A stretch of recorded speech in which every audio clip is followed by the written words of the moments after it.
Баршаңызға сәлем, қымбатты менің оқырмандарым және арнамның қонақтары. Бүгін сіздердің назарларыңызға Құданың қорлығы атты әңгімені ұсынайын деп отырмын. Егер арнаға тіркелмесеңіз, арнаға тіркеліп алсаңыз деген өтінішім бар. Екі бай құда болса, арасында жорға жүреді. Екі жарлы құда болса, арасында дорба жүреді. Бай менен жарлы құда болса, айырылса алмай зорға жүреді. Бұрынғылардан қалған әрбір сөзде терең мағына бар екенінің тағы да бір дәлелі осы әңгіме болса керекті. Әсем жолдасынан ерте айырылып, екі қызын жалғыз өзі бағып қақты. Сұм ажал жандосты бұл өмірден ерте алып кетті.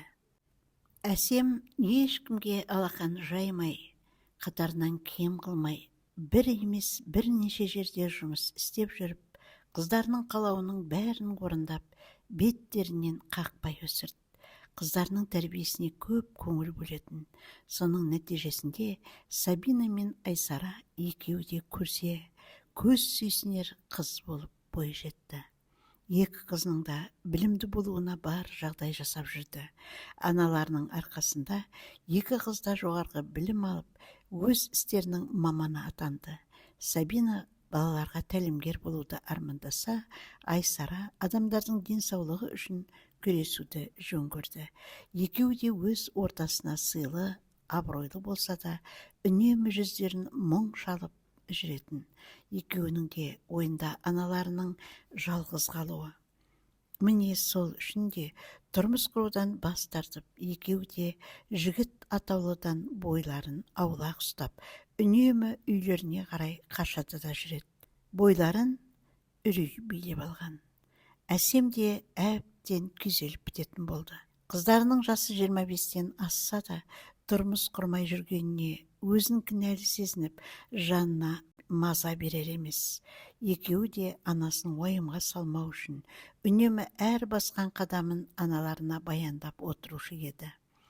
Бұл жолы Сабина еш ескертусіз кешігіп жатыр. Телефонына қоңырау соғып еді, телефоны өшірулі. Айсара әпкесінің таныстарының бәріне қоңырау соғып сұрастырды. Оның қайда кеткенін тірі жан білмейді. Мұндай жағдай өмірлерінде алғаш рет орын алып отырғандықтан, екеуі де әбден сасқалақтап жүр. Түнгі сағат 2-ге жақындады. Бір кезде есік ашылып, Сабина кіріп келді. Сабинаны көрген Әсем мен сіңлісі Айсара орындарынан тапжылмай тұрып қалды. Өз көздеріне өздері сене алар емес. Сабинаны мұндай күйде алғаш рет көруі. Үсті басы жұлма-жұлмасы шыққан, құдды бір орманда адасып, шей бөрілермен шайқасқандай, ентігін баса алмай әбден шаршап, шалдығып, әрең есіктен кіріп, анасын құшақтап, еңкілдеп жылап жіберді. Қызым-ау, саған не болды? Мына түрің не? Кел отыршы мұнда. Әпке, міне су ішіп алшы. Саған не болған? Анашым деп әрең сөйледі. Өксігін баса алмай етегі жасқа толып жылаған. Әсем мен Айсара екеуінің көздері бір-біріне түйісіп, Сабинаға не болғанын сезіп тұрғандай. Алайда жағдай олар ойлағандай болмай шықты. Қызым, жетер енді, жылауыңды доғар, дереу жинал, полицияға барып арыз жазамыз. Анашым, сіз бәрін білесіз бе? Сіз бұлай боларын білдіңіз бе? Нені білуім керек еді? Мені алып қашып кетерін білдіңіз ғой, я? Не дейді? Сені біреу алып қашты ма? Қызым-ау, соны ертерек айтпайсың ба? Мен сенің абыройыңды біреу аяққа таптаған екен деп зәрем қалмады ғой. Өткен жолы сіз айтып жүрген ауылдағы танысыңыздың ұлы мені күштеп алып қашып кетті. Сен сонда ол жақтан қашып кеттің бе? Сенің денің дұрыс па? Жасың болса 27-ге келді. Неге қашып кеттің? Ол жігітті танисың, бөтен жер емес. Неге бұлай жасадың? Менің тұрмысқа шыққым келмейді. Неге? Не үшін? Сізді қимаймын, анашым. Біз кетсек, сіздің күніңіз не болмақ? Өмір бақи жападан жалғыз не істейсіз? Өмір бақи деген сөзіңе келіспеймін. сөз бар ғой. Жарлы деп айтпа, пайғамбарға сөз тиеді. Жалғыз деп айтпа, Құдайға тіл тиеді деген. Жалғыздық Құдайға ғана жарасқан. Мен жалғыз емеспін. Жанымда бауырларым, әкеңнің туыстары бар. 2 балам көбейтіп, 4 болады емес пе? Біз сізге қарыздармыз. Осы күнге дейін біз үшін өмір сүріп келдіңіз. Ендігі кезек біздікі. Сендер тұрмысқа шығуларың үшін мен өлуім керек пе? Мүмкін сонда екеуің де тұрмысқа шығарсыңдар. Анашым, олай демеңізші. Мен сізді жанымнан артық жақсы көремін. Жарайды, тұрмысқа шық десеңіз шығайын. Ең бастысы сіздің аман болғаныңыз. Бірінші бақ бақ, екінші бақ сорбақ деген. Ақ босаға аттап, ақ орамал жамылған соң сол жерде қалуың керек еді. Енді жағдайың не болар екен? Әсем қыздардың құшағына қысып, марқұм жолдасын есіне алып көзіне жас алды. Қыздарының да әкелеріне деген сағынышы күн сайын артпаса басылар емес. Сабина сол күнгі оқиғадан соң мүлдем тұйықталып кетті. Араға жыл өтсе де ешбір жігітпен көңіл жарастыра алар емес. Ал Сабина болса өте көңілді қыз. Үнемі жан жағындағы адамдарға позитивті көңіл күй сыйлап жүреді. Өзінің сүйген жігіті де бар. Тек тәрбиеден аттамай, әпкесінің тұрмыс құруын күтіп жүр. Ал сүйіктісі Әміре болса ғашығын өз еліне келін етуге асық.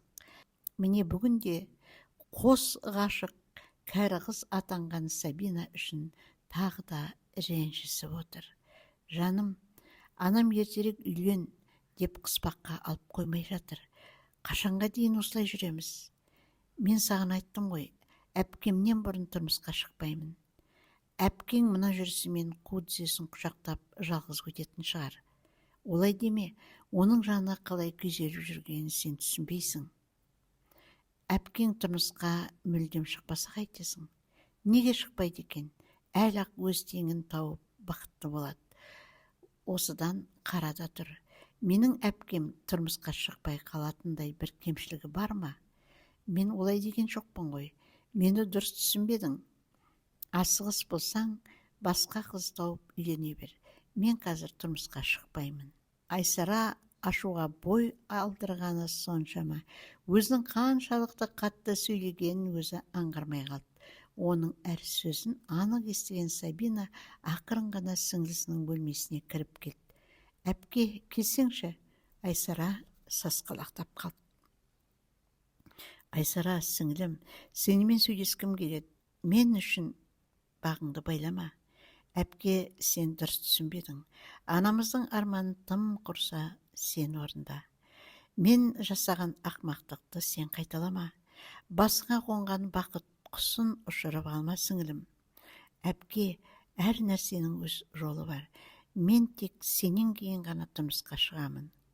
Ел жұрт мені ақ босағадан қайтқан, ақ орамалды аяққа таптыған деп жүргенде, қай ақмақ мені өзіне жар етеді дейсің.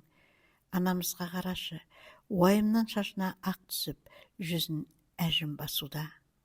Сен бақытты болуға лайықтысың. Бағыңды байлама. Мен саған еш өкпелемеймін. Керісінше, сен бақытты болсаң, біз де қуанамыз. Әпке, келші құшақтайын.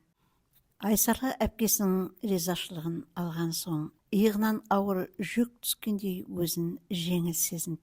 Іштей бұл сүйінші хабарын сүйіктісіне жеткізгенше асығып тұрды. Әпкесі шығып кеткеннен кейін дереу Әміреге қоңырау соқты. Қуанғаны соншама уақытқа қарамаған болатын. Сүйіктісінің беймезгіл қоңырауын көрген байғұс жігіттің зәресі қалмай дауысы дірілдеп әрең жауап берді. Жаным, бәрі дұрыс па? Әміре, сен неге шошып тұрсың? Ойбу, кешірші мені. Менің қуанғаным соншама сағатқа мән бермеген екенмін. Сенен сүйінші сұрауға асықтым.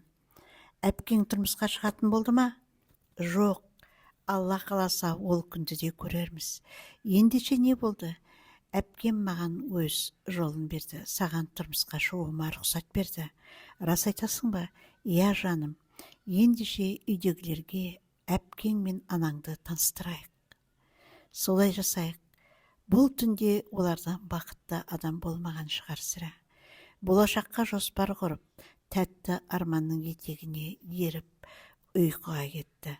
Бар болғаны бірер сағат көз ілсе де, таңертең өмірге құштар болып, бақыттан бал-бол жайнап құлпырып, ерекше құлшыныспен жұмысына жиналған Айсараны көріп, Сабинаның да көңілі көтеріліп қалды. Әсем болашақ күйеу баласын көріп, оның отбасымен танысты.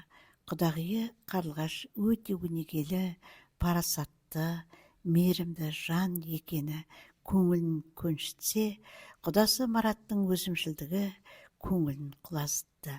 Марат еліміздегі белгілі бір банктың ірі қаладағы кеңесінің директоры. Дүние маңсап болған соң, мүмкін солай болуы да керек шығар. Әсем екі қызмен тойдың дайындығына кірісіп кетті. Әкесінің орнын білдірмеу мақсатында ағайын туыстары еш аянбай қызмет етуде. Әсем де осы күнге дейін қайын жұртының ешбір той жиынынан қалып қойған емес, үнемі қолында барын алып жетіп баратын. Міне, енді соның қарымтасын туыстары қайтарып жатыр. Ұзату күні белгіленіп, қымбат ресторанды таңдап қойды. Той күні жақындаған сайын Әсемнің көңіл күйі болмай жүр. Қыздарына көрсетпей кейде жылап алады. Міне, құрметті оқырман, мен әңгімемді осы жерден тәмамдауды жөн көрдім. Әңгіменің жалғасын тыңдағыңыз келсе, арнадан алыстамаңыз. Ол үшін арнаға тіркеліп, қоңыраушаны қарайтып басып қойсаңыз, менің көмбегін шығарып отыратын әңгімемді жіберіп алмай тыңдап отырасыз дегім келеді. Ал әзірге мен сіздерменен қоштасамын. Келесі кездескенше хош сау болыңыздар.